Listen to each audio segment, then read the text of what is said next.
I remember when I was a kid, around 8 या 9 की बात होंगी.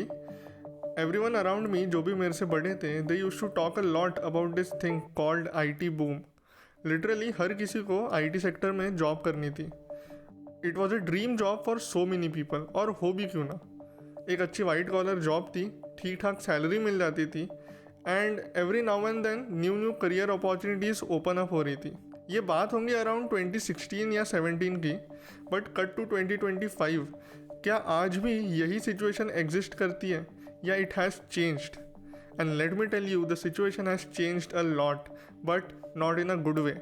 In this video, let's talk about how working at IT sector went from being a dream job to the worst. सबसे पहले बात करते हैं कि IT सेक्टर की ग्रोथ हुई कैसे. ये कहानी स्टार्ट होती है 1960s से. टाटा कंसल्टेंसी सर्विस, इंडिया की पहली सॉफ्टवेयर कंपनी इस्टेब्लिश होती है इन द ईयर 1964. और इसी टाइम पे मुंबई में एक और इम्पॉर्टेंट ऑर्गेनाइजेशन इस्टेब्लिश होता है जिसका नाम है Santa cruise electronic export processing zone, जहाँ पर 1980s के आते आते इंडिया में होने वाली 80% सॉफ्टवेयर इंजीनियरिंग एक्टिविटीज़ वहाँ पर होने लग गई थी.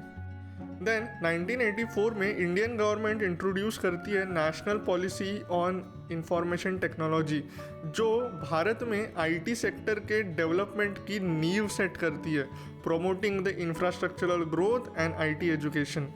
और फिर ईयर 1991 में डॉक्टर मनमोहन सिंह, जो उस टाइम के फाइनेंस मिनिस्टर हुआ करते थे, वो इंडियन इकोनॉमी को लिबरलाइज कर देते हैं, जिससे फॉरेन इन्वेस्टमेंट्स के लिए इंडिया के गेट्स ओपन अप हो जाते हैं.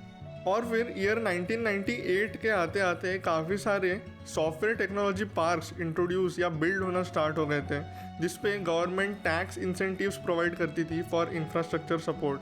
और इसी टाइम के अराउंड काफ़ी सारे स्टार्टअप्स भी बिल्ड होना स्टार्ट हो गए थे, जैसे इन्फोसिस और विप्रो, जो रैपिडली ग्रो करने लगे थे. और इसी के चलते इंडियन आईटी सेक्टर को ग्लोबल रिकॉग्नाइजेशन मिलना स्टार्ट हो गई थी.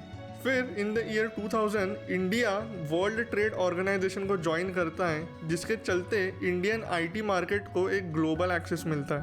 बट फिर आता है साल 2008, the period of the great economic depression. It's very obvious कि इस टाइम के अराउंड इंडियन आईटी सेक्टर के डेवलपमेंट में स्लो डाउन ज़रूर देखने को मिला.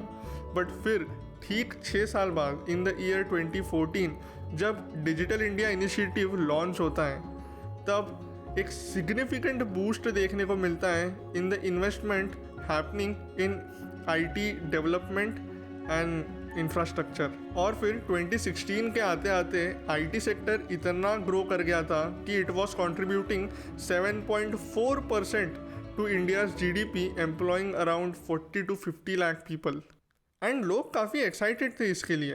And why not, they were getting something new from the conventional government jobs. और टेक भी काफ़ी रैपिडली ग्रो कर रहा था, नए नए स्टार्टअप्स फॉर्म हो रहे थे. इसके वजह से काफ़ी सारे नए इंजीनियर्स और एम्प्लॉयज़ की नीड थी. But everything that I listed right now boils down to one and only thing, और वो चीज़ आज भी लागू होती है कि आईटी सेक्टर में बहुत पैसा है, और इसी वजह से इसकी पॉपुलैरिटी स्काई रॉकेट कर रही थी और लोग हाइप के चलते अपना करियर डिसीजंस ले रहे थे. बट यही अच्छे दिन ज़्यादा दिन तक रहने वाले नहीं थे. यू सी, सब सप्लाई और डिमांड का खेल है. उस टाइम पे डिमांड बहुत ज़्यादा थी और सप्लाई थोड़ी कम थी. हाई स्किल्ड इंजीनियर्स इतने नहीं मिलते थे जितने आज मिलते होंगे, इसलिए एम्प्लॉयज़ ईजीली जॉब ले सकते थे. बट आज के टाइम पे सप्लाई इतनी ज़्यादा हो गई है और डिमांड उतनी ही है, मैं तो कहूँगा कम हो गई है ड्यू टू एआई, जिसके कारण जॉब होल्ड करना या जॉब ग्रैब करना एक्सट्रीमली हार्ड हो गया है इन द करंट सिनेरियो. उसके साथ ही हम फ्रीक्वेंट ले ऑफ्स देखने को मिल रहे हैं फ्रॉम बिग टेक कंपनीज जैसे गूगल, माइक्रोसॉफ्ट, ट्विटर, जो अभी एक्स हो गया है. Now let me give you a reality check. अब मैं उन लोगों की बात नहीं कर रहा जो बड़े बड़े टेक कंपनीज में काम कर रहे हैं जैसे गूगल, एप्पल. मैं उन आम लोगों की बात कर रहा हूँ जो नॉर्मल किसी टेक कंपनी में काम कर रहे हैं, या तो स्टार्टअप हो सकता है या फिर इस्टेब्लिश टेक कंपनी जो बहुत बड़ी ना हो. वो लोग हाईली अंडरपेड है, ओवरवर्कड है, उनको वर्क लाइफ बैलेंस एकदम बिगड़ा हुआ है, प्रमोशन और सैलरी हाइक्स बड़ी मुश्किल से मिलते हैं और फ्रीक्वेंट लेऑफ्स के चलते इनकी नौकरी भी खतरे में आ गई है। मैं दो अलग अलग कैटेगरी के लोगों के बारे में बात करना चाहूँगा। एक वो जिनका सही में जेन्युइन इंटरेस्ट है टेक में, और दूसरे वो जो हाइप के चलते अपना करियर डिसीजंस लेते हैं। आप कौन से पार्ट में आते हो या आप कौन से कैटेगरी में आते हो, ये जानने का एक बड़ा ही सिंपल बट लेंदी तरीका मैं बताता हूँ। If you are able to do the thing which you like for a long period of time without getting any results, तो फिर वो आपका एक्चुअल इंटरेस्ट है। बट अगर नहीं तो फिर आप वही बंदे हो जो भेड़ चाल को फॉलो करता है और हाइप में आके अपने करियर डिसीजंस ले रहा है। उससे अच्छा मैं आपको सजेस्ट करूंगा कि आप अपना खुद का इंटरेस्ट ढूंढो और उसमें अपना करियर बनाओ, भले ही वो कितना भी हार्ड होगा, but you will survive in their. और आप आज के टाइम पे बहुत सुनते होंगे कि AI आपकी जॉब खा जाएगा, and it is very true. And let me explain you with a really short example. मान लो कि किसी प्रोजेक्ट को करने में पहले 10 लोगों को एम्प्लॉयमेंट मिलती थी, बट आज अगर कोई कंपनी जो उन 10 लोगों को एम्प्लॉयमेंट प्रोवाइड कर रही है वो किसी AI सॉफ्टवेयर का सब्सक्रिप्शन ले लेती है और 2 लोगों को काम देती है कि वो AI की हेल्प से कोई एक काम या टास्क कंप्लीट करे, तो फिर बाकी 8 लोगों के लिए कोई काम बचा ही नहीं। वो लोग की नौकरी गई। उनको फिर अगर उन्होंने मार्केट में रिलेवेंट रहना है तो उनको अपस्किल करना पड़ेगा, और अगर नहीं किया तो उनको कोई नहीं पूछने वाला। और उसके साथ ही इंडियन प्राइवेट सेक्टर जॉब्स की working condition day by day बहुत ज़्यादा ख़राब होते जा रही है।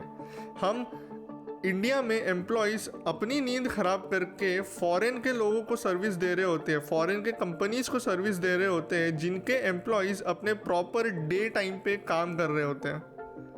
ये कहाँ का जस्टिस हुआ? अरे जस्टिस तो छोड़ो, अगर किसी एम्प्लॉय की ओवरवर्क के कारण डेथ हो जाती है तो कंपनी से कोई उसके फ्यूनरल तक को नहीं आता। इट्स हाई टाइम नाउ कि गवर्नमेंट जॉब्स की तरह प्राइवेट सेक्टर में भी वर्किंग आवर्स को लेके एक स्ट्रिक्ट रूल पास हो जाना चाहिए in the parliament. But after all इतना सारा कथा और ज्ञान बताने के बाद भी करियर चॉइस एक इंडिविजुअल के लिए काफ़ी क्रूशियल डिसीजन होता है, और आई वुड हाईली इंसिस्ट या रिकमेंड कि आज के तारीख में IT या टेक सेक्टर में हाइप के चलते तो बिल्कुल एंटर मत करो। You won't be able to survive in the long run. At the end I would just say all the best to everyone. और अगर आपको ये वीडियो पसंद आया तो आप मेरा ये वीडियो ज़रूर चेकआउट करना, जिसमें मैंने बताया है कि कैसे इंडिया का अपब्रिंगिंग कल्चर आपको अनएम्प्लॉयड बना रहा है।